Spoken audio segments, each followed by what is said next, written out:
Welcome.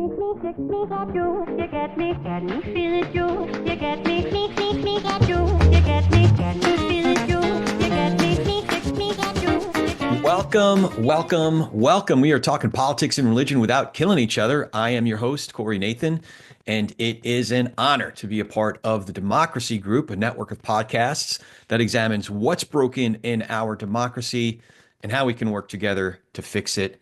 Be sure to subscribe to our YouTube channel and, of course, follow us, review us. Remember those reviews and join our Patreon. We have links in the show notes to make all of this easy to do, and it helps so we can continue having great conversations, exploring big topics, asking big questions, such as what's happening in Ukraine, such as Americans' involvement in the war in Ukraine, and even America's relationship with all our other allies around the world. That's what I wanted to talk about today. Overall,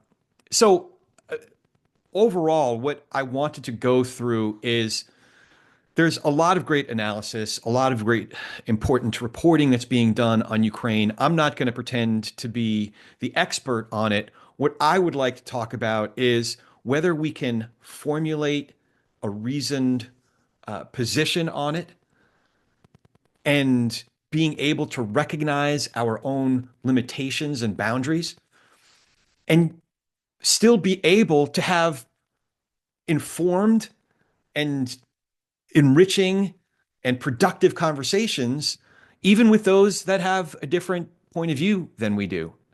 So that's what I wanted to. I'll just dive right into it.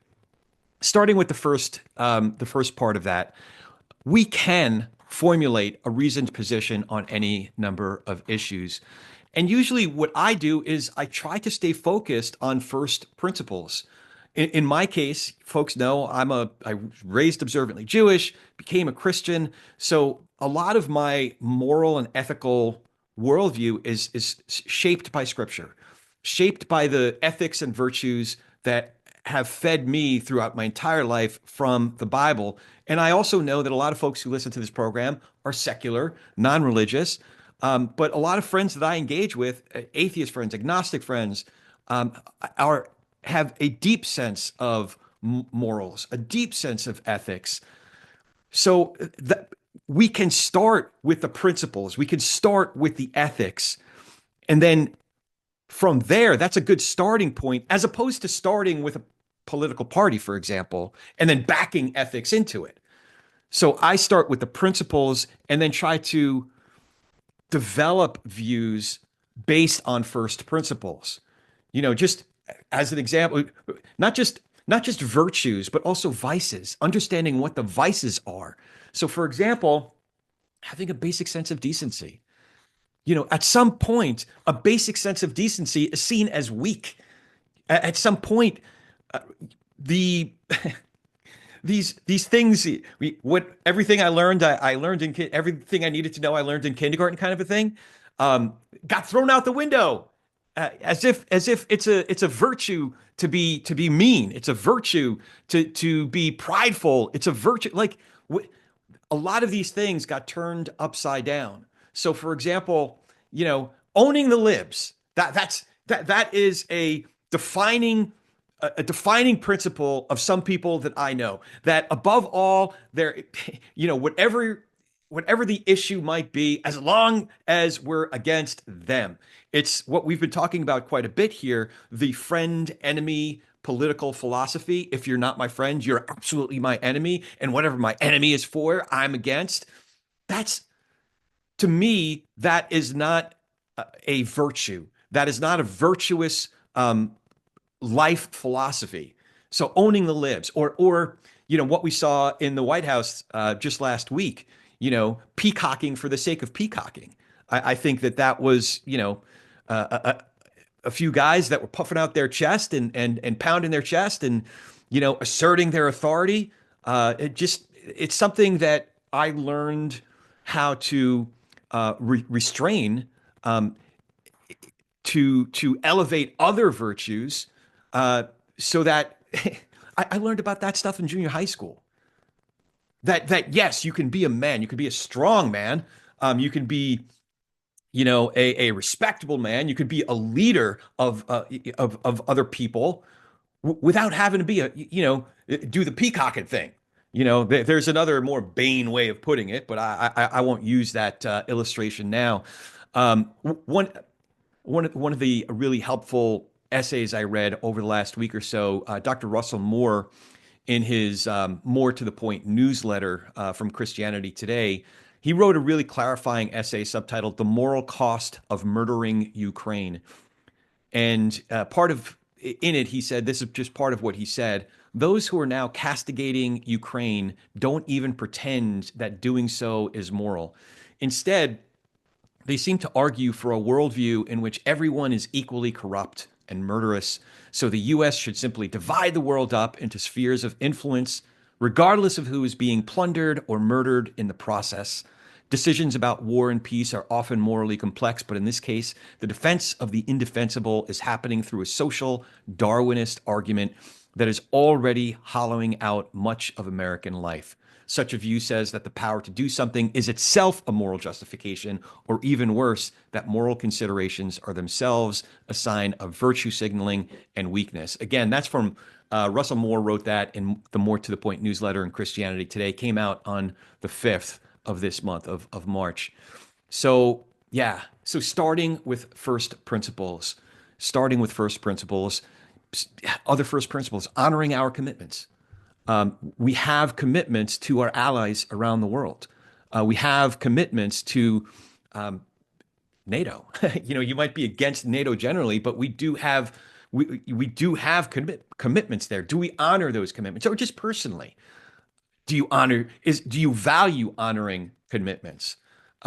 Do we value being honest about history, about what actually happened? For example, Trump said just a couple of days ago, if something happened to the U.S., France would never come to our defense. Well, he's forgetting about recent history. France came to the U.S.'s defense after 9/11. Lives were lost.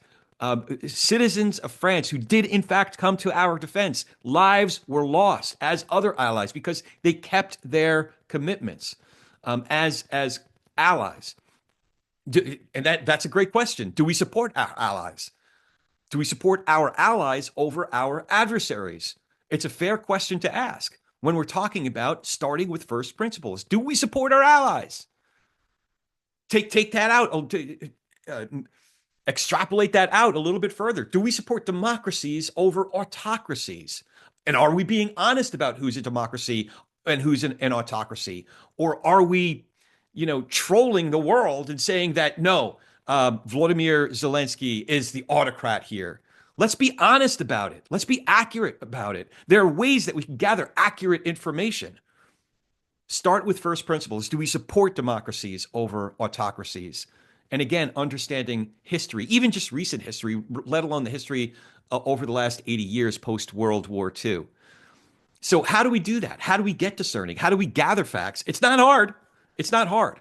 Gathering facts doesn't mean going to your favorite podcast opinionator who's become an overnight expert on any number of issues and is spouting, starting with what his side is saying, and then being intellectually dishonest to back whatever facts our facts into whatever position he started with. That's not it. I'll just give you an example. The Council on Foreign Relations is a good source for issues like these. Council on Foreign Relations is a nonpartisan, independent national membership organization. It's a think tank. It's an educator and a publisher shared. They shared this summary, and it's been updated as recently as the 4th of March of this year. Their summary is 3 years since Russia's February 22 full-scale invasion of Ukraine. Russia still occupies roughly 20% of the country after gaining over 4,000 square kilometers of territory in 2024. Russia continues to bombard Ukrainian cities while Ukraine maintains drone attacks on Russian ships and military vehicles. Since January 2022, Ukraine has received about $407 billion in aid, including over $118 billion from the United States. Fighting and airstrikes have inflicted over 40,000 civilian casualties. while 4 million people are internally displaced and 6.8 million have fled Ukraine. 14.6 million people need humanitarian assistance. Again, this is not a controversial left-leaning or any leaning news source. This is a Council on Foreign Relations. I'd encourage you to look them up. They're widely respected across the spectrum as a great fact and information source. So the other thing I already alluded to when it comes to gathering facts is opinion is not fact. Opinion is not fact. When I've used these guys as a reference before, but Mark Levin and Dan Bongino, and I have less of a problem typically with Joe Rogan because he does really in-depth research and he has great experts on his program. You might not like some of the conclusions that he's personally arrived at, but he's usually pretty good at separating his own opinion from fact. There have been some things out that he's put out there that, again, I don't necessarily agree with, but you can usually tell he's not trying to pretend that he's an authority on any given issue. But there are other guys who do try to pretend that they're overnight experts on whether it's Ukraine or California fire policy or any number of issues that arise, that overnight they become experts and they spew their opinion based on nothing, based on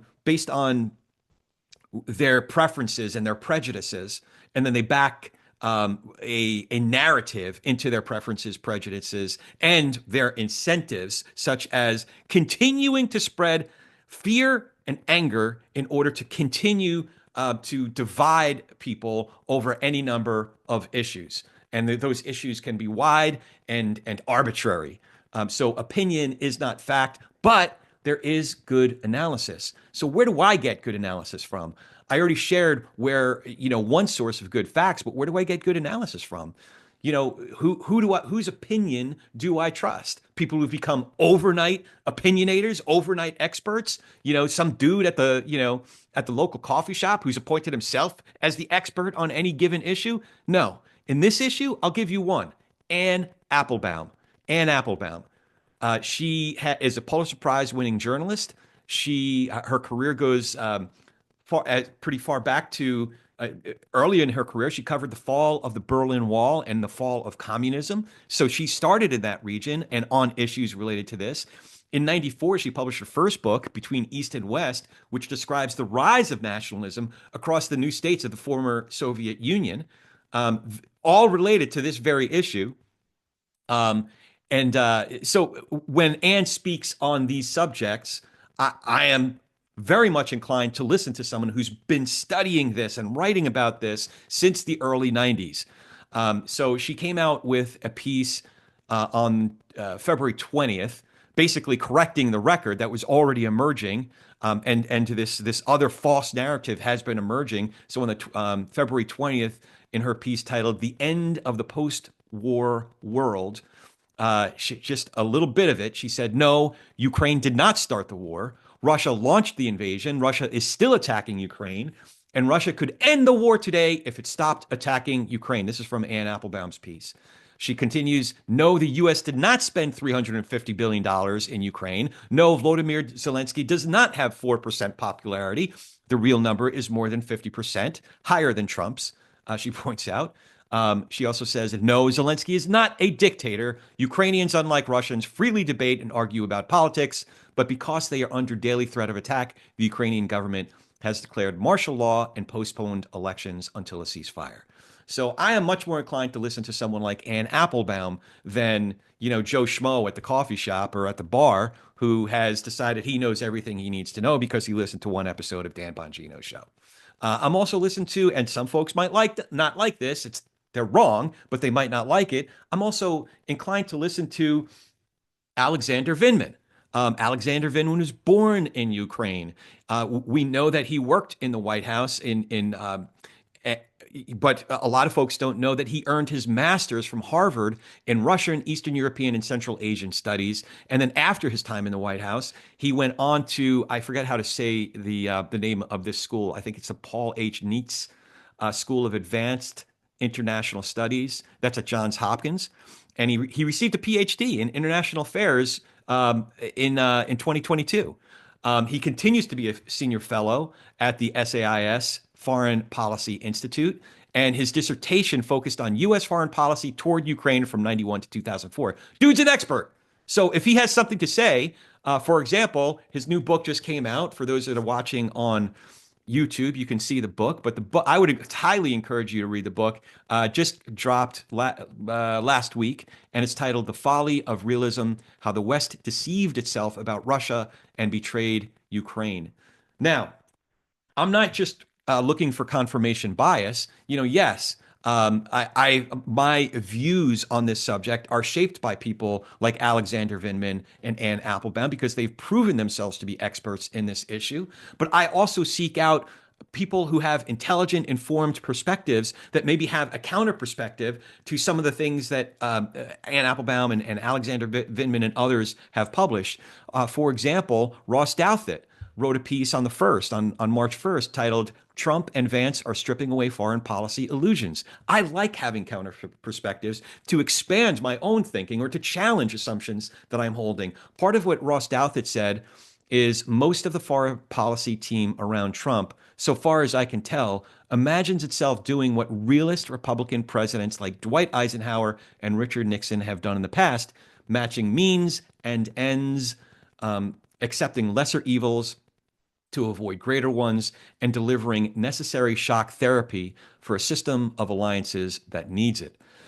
He also, has a caveat. He said, but those realist presidents were also extremely fluent in the language of diplomacy, which clearly, let's be fair, Donald Trump is not fluent in the language of diplomacy, whether it's because of a lack of knowledge, a lack of skill, or he just doesn't give a crap.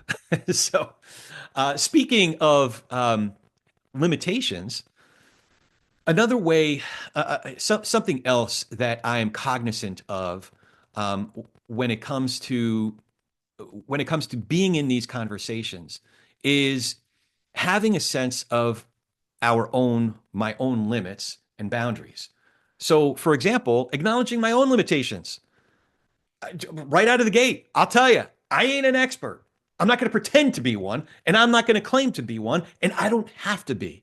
But I can seek out good experts. I can be discerning in terms of who is an actual expert and who is not. Therefore, when I am in a conversation with someone, oftentimes when you get into a conversation, and this has already happened to me several times, there is a tactic that's deployed that I think of as interrogation. Well, what would you do? And then you want war to continue, and how does peace? I don't have to be an expert. I'm not going to submit to an interrogation or come up with magic solutions as if I can wave a wand because I am somehow the self-appointed world-renowned expert on something. No, I do not have to be an expert on any given issue. There are some things that I know a little bit more about. I'll let you know what those things are. This isn't one of them, but I have discernment, and I can find who better experts are, who does have more information, and I can seek out some of that information. But I'm not going to get into a conversation with someone who insists on interrogating me and saying, well, what would you do? And come up with the 10-page solution on how to solve this problem tomorrow. But also at the same time, I'll recognize who's not an expert. I've mentioned it before, Joe Schmo at the coffee shop or at the bar or in your Bible study, not necessarily an expert. Like I shared already, dude I graduated high school with, never left the state of New Jersey, but, within about an hour after he found out about the fires burning in California, seemed to become an expert in California fire policy. Dude's not an expert. I don't care what he has to say. You know what? You want to send $100 to a fund to help people that have been really hit hard by it? Great. Otherwise, shut the hell up. You're only hurting the situation. And I'm not going to defer to your expertise or your well-formed opinion. And, that's not productive. It's certainly not productive for me, not productive for him, or this person, and there's plenty of folks who claim to be have more knowledge than they actually do on this. So let's not pretend that either I or you are experts on this matter. But at the same time, I'm going to recognize lines that I simply won't cross, whether it's in a private conversation or a conversation that I'm curating or participating in otherwise. I'll give you an example. the blow up happened in the Oval Office last week, and I simply posted something saying "Lava Ukraini," excuse me, Slava Ukraini, supporting Ukraine. And wow, hundreds of comments, does at least dozens, if not hundreds. I haven't checked here lately. But there was someone who was basically rhetorically pounding the desk and saying, he's the president, he deserves respect. And a friend of mine said, who I should share that she happens to be a survivor of sexual assault. She said, he's a convicted rapist. He deserves none of my respect. Well, this person who was pounding the rhetorical desk and saying he deserves respect decided that was a hill that he was ready to die on. Because, if you follow the law, then he was found liable. He's an adjudicated sexual predator, or he was adjudicated to be liable for sexual assault. So yes, is there a technical difference between rape and sexual assault? Technically, legally, yes. Is that the place to have that conversation? Is that the person with whom you're going to continue to harass for several comments and just continue for days that this back and forth went on? No, dude, that's a limit. You lost me. Whatever you have to say after that, I don't care. This person is a victim of sexual assault. She said something that was essentially correct. Yeah, I get it. ABC, settled a lawsuit over the difference between sexual assault. I understand. I get it. I follow the law. I follow the cases. I get it. And we could also get into that case and say, why did they settle that suit for, whatever it was, 12, $15 million? Because Trump was I don't know what the exact figure off the top of my head what he was suing for, but let's say he was suing for $1 billion and to take away their FCC, their right to continue to broadcast. Well, here's how that worked. ABC's, I disagree with the conclusion that they arrived at and the decision that they made, but ABC's in-house lawyer said, listen, he has about a 0.5% chance of winning this case. So what is he suing for? How much money is he suing for? Okay, $1 billion. What is 0.5 times $1 billion? That's how they arrived at a number. Make the case go away. $15 million to make the story go away and put an end to it. To them, it was a calculated decision that they made. And it was a settlement. The case didn't go away, but regardless, that's a separate issue. My issue is a lady who is the victim, a survivor of sexual assault, said, I'm not going to give this dude, this person who was indeed found liable and adjudicated to be liable of sexual assault, I'm not going to give him respect. This person who has been credibly accused by literally dozens of women, who has bragged, on tape about doing exactly that.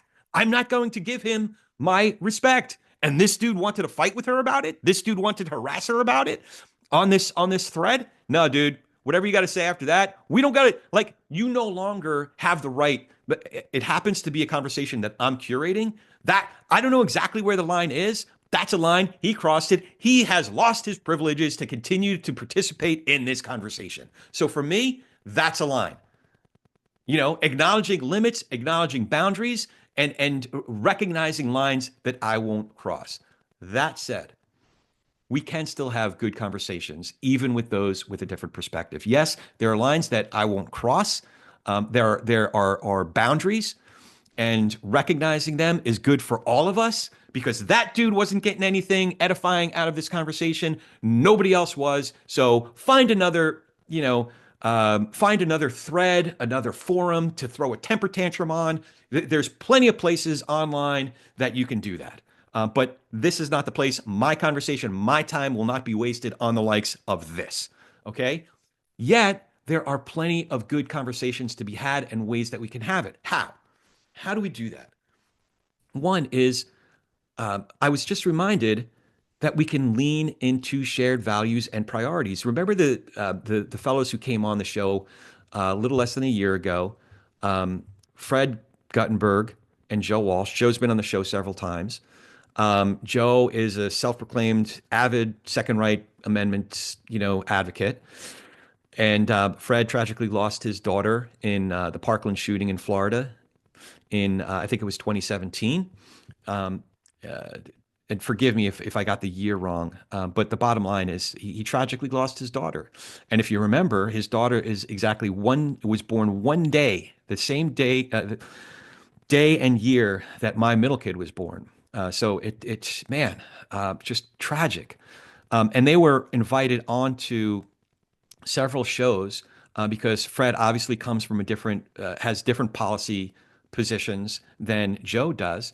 And they ended up getting into debates on air, on big shows, broadcast shows. But after the second or third time they were on together in the green room, they found they had a lot in common. And they found that their goals and their priorities and their values overlapped a great deal. And that made their debates much more fruitful. Not to say they came away beginning to agree on policy. They still have grave policy disagreements. But they start with, again, first principles. What are their priorities? What are their goals? What are their values? And they found that it's the same. So when I go into a conversation like this, I'm looking for those shared values. I'm looking for shared goals. And in the process of that, it makes us better able to understand our differences more clearly, not just to understand our differences more clearly, but as an exercise for me to be able to articulate a different perspective fairly. Not to say, well, you want Ukraine to, what would be an unfair way of saying it? Well, you want Ukraine to just give up its entire country and let Russia take over Ukraine. I think that is a logical result of some positions, but some of the folks who are making the argument are genuinely arguing for peace now.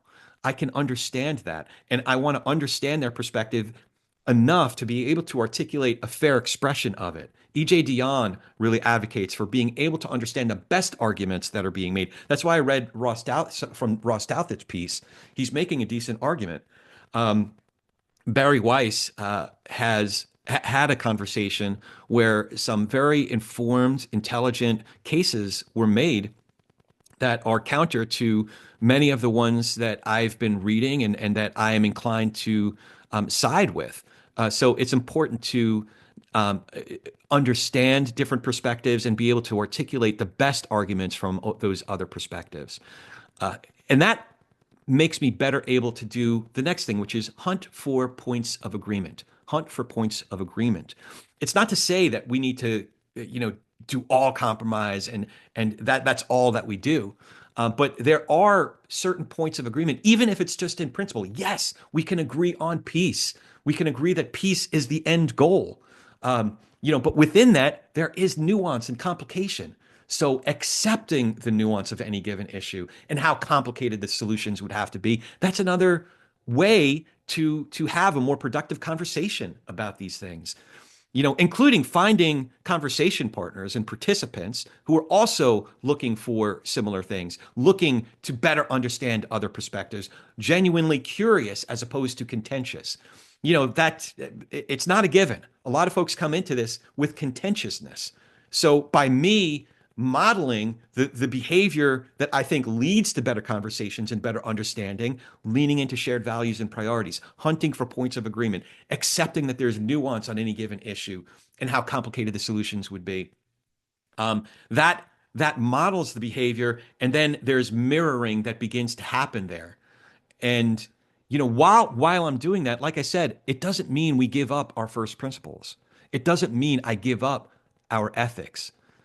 And we can hold on to that. We can still stay true to what we know to be right, what we know to be virtuous. So I'll just end it this way by quoting from Scripture. And again, it's even for folks that are secular, non-religious, it is a good principle. But this is from Scripture. I had a great conversation I'll be sharing in a couple days that I had with David French, and it's one of his favorite passages. The quote is, "What does the Lord require of you but to do justice, to love kindness, and to walk humbly with your God?" Do justice, be just, seek justice, love kindness, love mercy is another, and pursue mercy is another way to understand that, and to walk humbly with your God. And I love the balance of those three virtues. Justice, yes, we should pursue justice vigorously. while loving mercy, while loving kindness, and also keeping in mind that I'm not God, that being humble about that, do justice, love kindness while walking humbly, right? That balance is a really powerful one.